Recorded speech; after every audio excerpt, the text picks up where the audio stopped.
আজকে 17 তারিখ বিশ্বকর্মা পুজো। আর বিশ্বকর্মা পুজো মানেই দুর্গা পুজো স্টার্ট হয়ে গেল। চারিদিকে আজকে এত সুন্দর ওয়েদার, আর মানে সুন্দর একদম পরিষ্কার আকাশ, বৃষ্টিও নেই, আবার যে খুব যে আবার গরম সেটাও নেই। তো ভীষণ আনন্দ লাগছে। আর এই উঠলাম জাস্ট, এইবার দেখি ব্রেকফাস্ট বানাবো, তারপরে দুপুরে রান্নাটা করব। আর আজকে যেহেতু ছুটি, সেই জন্য আজকে একটু আমরা বেরোবো, দেখি হতে পারে লাঞ্চেও যেতে পারি, আবার ডিনারেও যেতে পারি, সেটা রান্নাবাড়ি বুঝে। যদি আমার দুপুরের রান্নাটা তাড়াতাড়ি হয়ে যায় তাহলে আমরা আর খাবো না, আমরা লাঞ্চে যাব। আর যদি রান্না করতে একটু দেরি হয়ে যায় তাহলে ডিনারে খাবো। আমার বর এখন গাড়িটা ধুচ্ছে, আমাদের স্কুটিটা। তারপর আমাদের যে মোড়ের মাথায় পুজো হচ্ছে ওখানে একটু যাবে, গাড়িটা পুজো করিয়ে তারপরে চলে আসবে। আর আমি এদিকে ঘরে যোগাযন্ত্র করব। যে গাড়ি ধোয়া পর্ব চলছে, তারপরে পুজো দিতে নিয়ে। কি বক্তব্য বলতো? কি কি বল বল।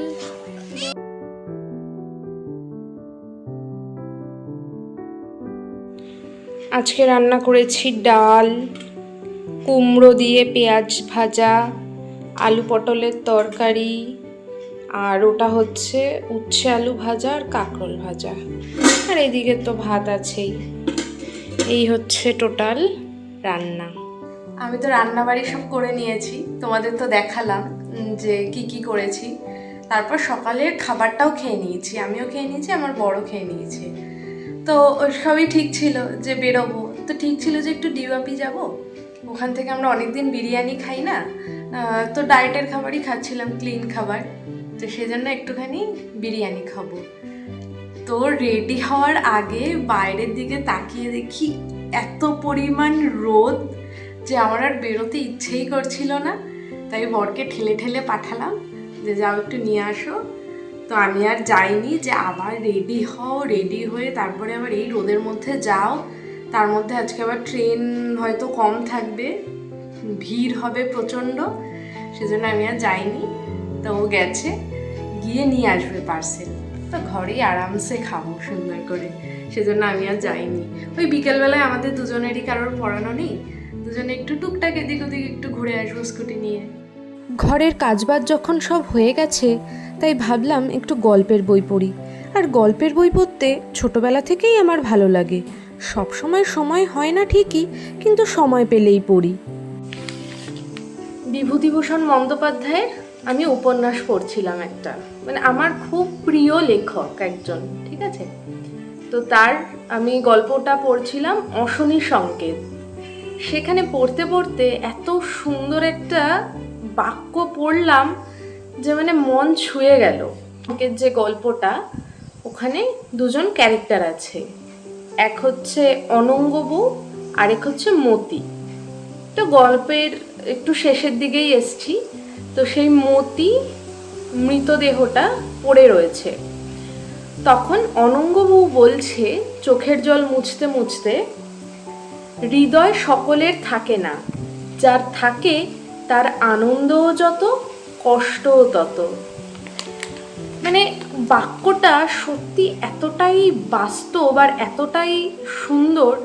মানে আমরা বলি না যে ও কেন আমাকে কষ্ট দিয়ে, ওর কেন কষ্ট হচ্ছে না, বা ও কেন কষ্ট পাচ্ছে না, আমি কেন কষ্ট পাচ্ছি, এই জিনিসটাতে একই ঘটনা ঘটে, কিন্তু আমাদের প্রত্যেকটা মানুষের মনে বিভিন্নভাবে বিভিন্ন প্রভাব ফেলে, তাই না?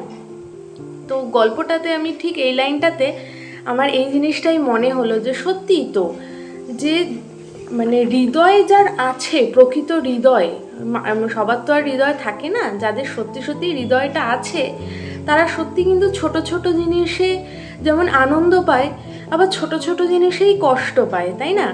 মানে সত্যিই তাই, যে আমার আসলে কিছু বলার নেই। মানে তোমরা যারা পড়বে অশনি সংকেতটা একবার পড়ো, মানে বাস্তবটাকে এত সুন্দর করে তুলে ধরেছে। মানে বাস্তবে যে দারিদ্রতা কতটা কঠিন সেটাকে এত সুন্দর করে তুলে ধরেছে যে এটা মানে আমি মুখে বলে বোঝাতে পারবো না। এটা একমাত্র তোমরা যদি পড়ো তাহলেই বুঝতে পারবে। তো বাকিটা আমি পড়ি।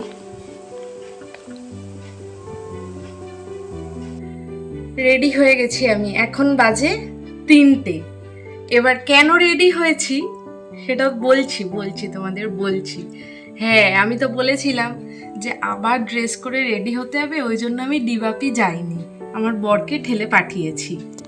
কিন্তু টুইস্টটা হচ্ছে এইখানে, বলে না যে মানে কপালে না থাকলে কিছু হয় না। আমার বর গেছে ওখানে পার্সেল আনতে, 2 ঘন্টা লাইন দিতে হবে। তোমরা বুঝতে পারছো? মানে 2 ঘন্টা। বলছে যে এক একজন, ও যখন কুপন কাটতে গেছিল তো ওখান থেকে বলছে যে এক একজন প্রায় 40টা-50টা করে পার্সেল নিচ্ছে। তো ওই 2 ঘন্টা লাইন দিয়ে দাঁড়িয়ে থেকে পার্সেল আনা, আমি বলছি দরকার নেই ভাই, তুমি চলে আসো, বাড়িতে যা হয়েছে সেটা দিয়েই খেয়ে নেবো, দরকার হয় ডিনার করে নেবো।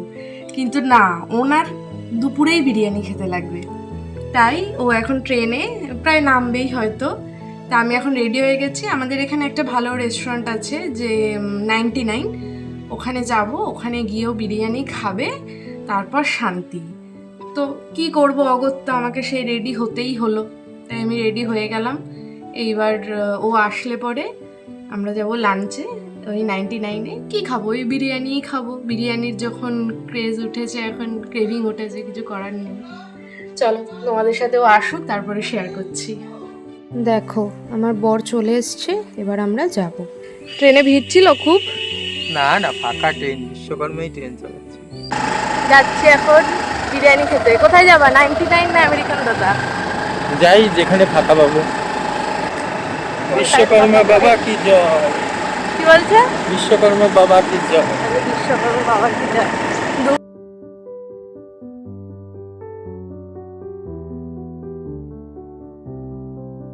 আমরা চলে আসলাম 99-এ। এবার দেখা যাক কী কী খাই। যাক বাবা, এসে বসার জায়গা পেয়েছি। আর পুজোর সময় এটা এত ভিড় হয় যে বাইরে লাইন দিয়ে দাঁড়িয়ে থাকতে হয়। আমার বর অর্ডার করুক আর তোমাদের অ্যাম্বিয়েন্সটা দেখিয়ে দিই। খুব সুন্দর সাজিয়েছে, একটু ছোট কিন্তু খুব ভালো। বউয়ের জন্য জল দিচ্ছি, একেই বলে টেক কেয়ার করা। এইভাবে তোমরা সকল স্বামীরা বউয়ের টেক কেয়ার করবে। খুব ভালো করেছো। খাবার অর্ডার দেওয়ার পরে কি করব, বসে আছি, একটু সেলফি তুলছি। আর এই যে উনি ফোন নিয়ে ব্যস্ত হয়ে গেছে। খিদে তো পেয়েছে খুব, তাই ভাবছি একটু জলই খেয়ে নিই, দেখি কখন খাবার আসে। প্রায় 20 মিনিট অপেক্ষা করার পর চলে আসলো চিকেন 65।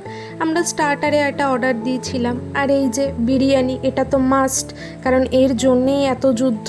দেখা যাক খেয়ে কেমন লেগেছে খাওয়া। ভালো। ভর পেট খাওয়া দাওয়া করে ডায়েটের একদম 12টা বাজিয়ে আমরা এবার বাড়ি যাব। কিন্তু এত ভালো ভালো খাবার খেলাম, একটু ডেজার্ট না খেলে হয়? তাই আমি একটা ম্যাগনাম নিয়ে নিলাম, আর ও আমুলের একটা চকলেটের বাটি নিয়ে নিল। এটা খেয়ে এবার শান্তি মনে বাড়ি যাব।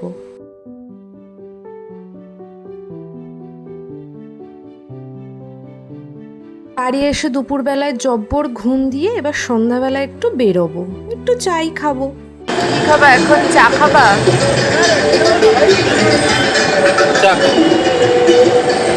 যাই আমরা।